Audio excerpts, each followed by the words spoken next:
Hi guys, my name is Isabella Greene. I'm an awakening coach and a remote soul healer. And today I would like to share with you something that's been coming up in sessions, in pretty much every single conversation with friends, and in my own personal processing. We often ask ourselves the same question: why am I not where I want to be? Why am I creating these relationships that make me feel the same way over and over? Why am I attracting jobs that are making me feel the same way over and over? Why am I using people around me to make me feel the same old way? And how long has this been going on for? I believe that humanity at this time is processing the core belief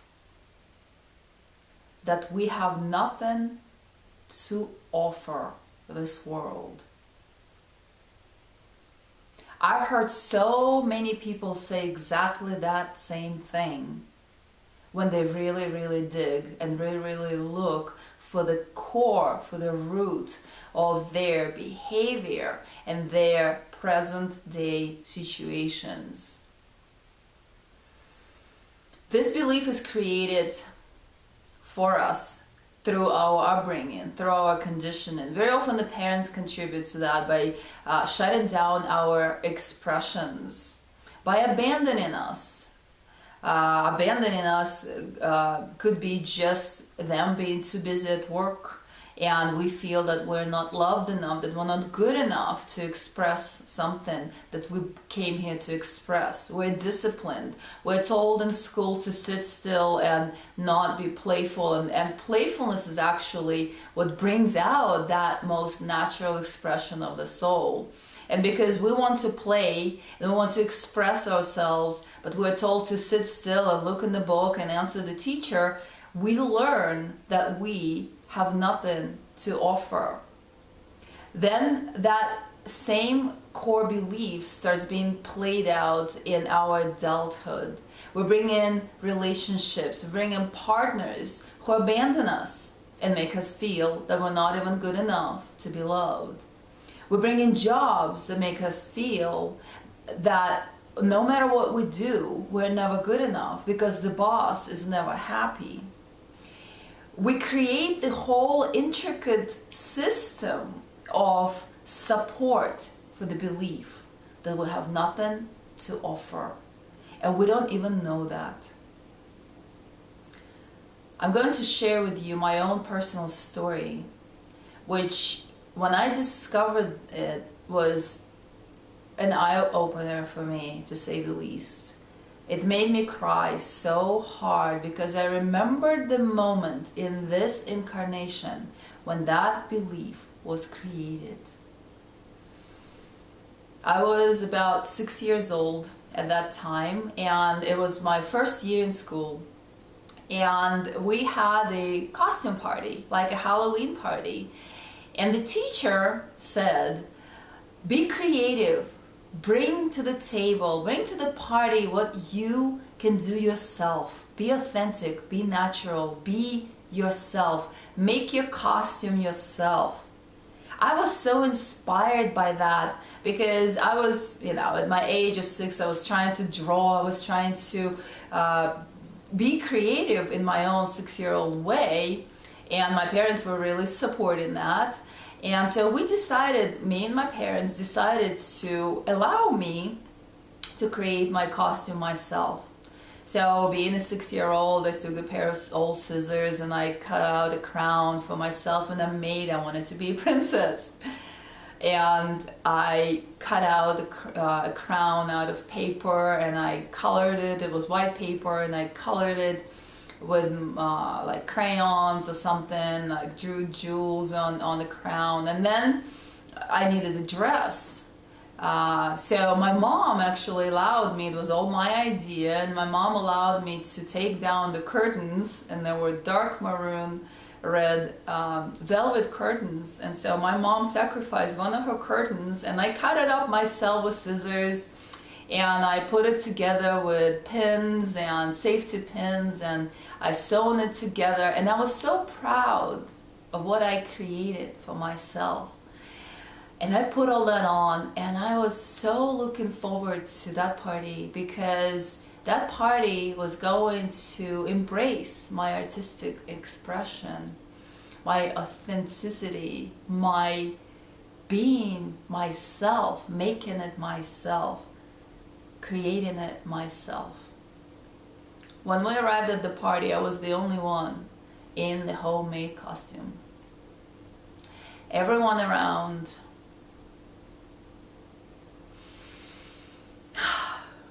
well, see, it's still there. It's still there.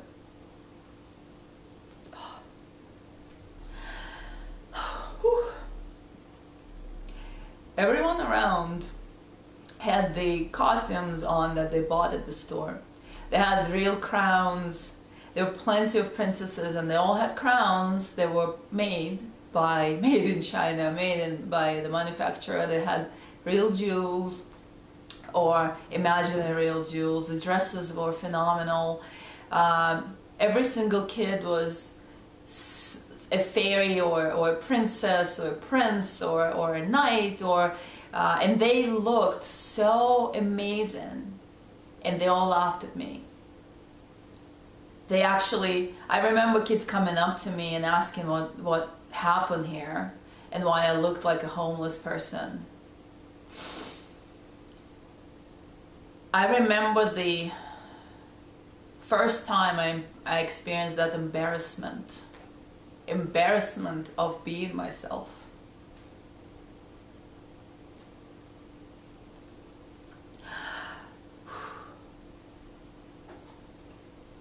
Embarrassment of bringing what was authentic to me, of bringing my artwork on my crown, my curtain around me. And this is when I learned that people say one thing but do the opposite.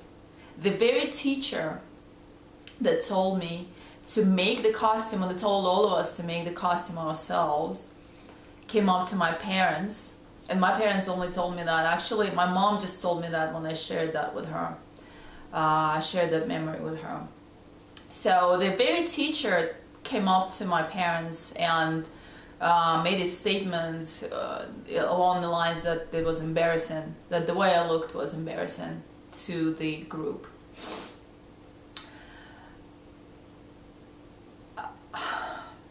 That was the beginning of my long road of self-sabotage. This was the beginning of the time when I learned that authenticity was not always appreciated in real life, and that what people said was very different from what people actually thought and actually did. That laid the foundation of the core belief that with all my heart, with all my effort, with everything that I can create myself, I had nothing to offer this world. And that when I tried and when I wanted to, I would be ridiculed and laughed at and not appreciated. It took many hours of meditation recently to find that moment.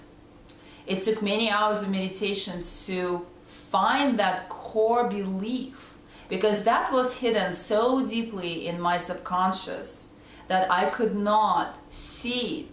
I remember the relationships. I remember feeling that no matter what I do, it's not good enough.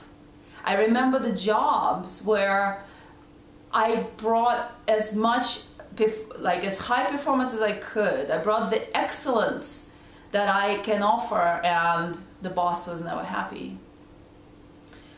I remember self-sabotaging myself by choosing these impossible situations that I would have to chase and chase and chase just so that I could deviate myself from actually creating something authentic or something of my own.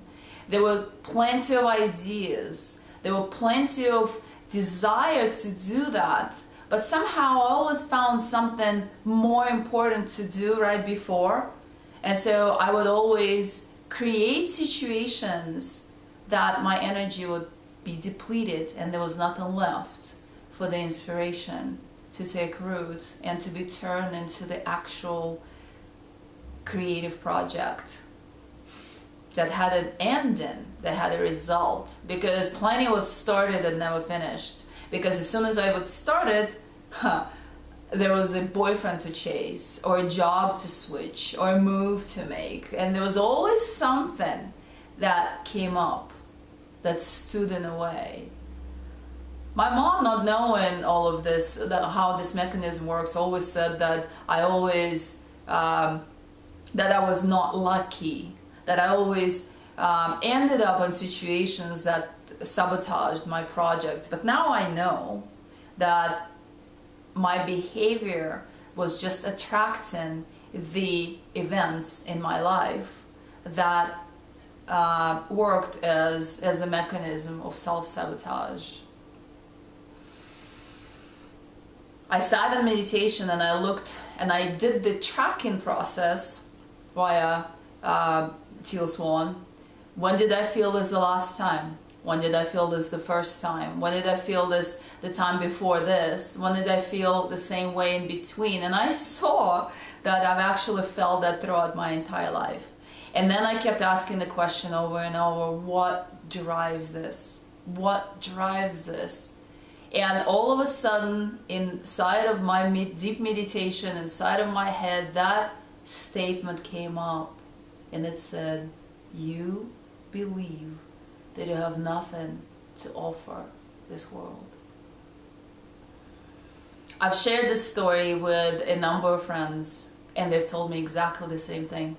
They told me different stories and different moments when this was created for them, but they told me how they sabotage themselves very often for women through relationships, through chasing the man who are not available, because it takes tremendous amount of energy. It takes all of your energy. It takes all of your attention. But it also kills the energy of creativity. It pulls out of you all of the energy of creativity. And you have a very good excuse why you feel like you have no energy to create, why you feel completely depleted. And that's a mechanism that we create ourselves. Chasing something that's unavailable, deliberately knowing that it's unavailable, but hoping, keep hoping, keep hoping. As long as you keep hoping, you're going to keep chasing. As long as you're chasing, whether it's a job or a place or an idea or a man or a woman, that's where all of the creative energy goes. And I actually have a video now on my channel here about this, about converting the energy of longing. So if you're interested how that works, go ahead and listen to that video as well. So what happens once we find this belief and once we recognize what's driving our patterns? You are free. You are released. You know what's moving you, what's driving you, what's creating your patterns. And you have a choice to stop acting this old familiar way and to pull all that energy into you and to stop sabotaging yourself and recognize that every one of us came here and we have a gift for this world. And when we have a gift for this world, if we only pull all the energy into ourselves and focus it on our creation and our inspiration, magic will happen. Magical gifts will come out of you when you stop believing that you have nothing to offer to this world. This belief hides really well. There's a lot of talk nowadays about self-love, right? Self-love, and majority of people believe very strongly that they have mastered loving themselves just the right way, accepting themselves just the right way, yet they find themselves unable to manifest what it is that they want, unable to be creative, unable to create the lifestyle that they want. I invite you to look at the core belief that's driving your behavior, at the core belief that's attracting situations into your life that seem like they keep coming from nowhere, but they're all reinforcing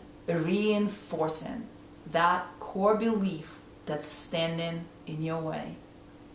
The most common questions that people ask me when they come to me for sessions is to show them why they are standing in their own way. I love you guys. Thank you for listening. Let us find that belief, shine the light into that space, recognize that that is no longer true, that it was never true, and it was never valid, and that all of the conditioning was just the conditioning. I love you. Thank you for tuning in. Namaste.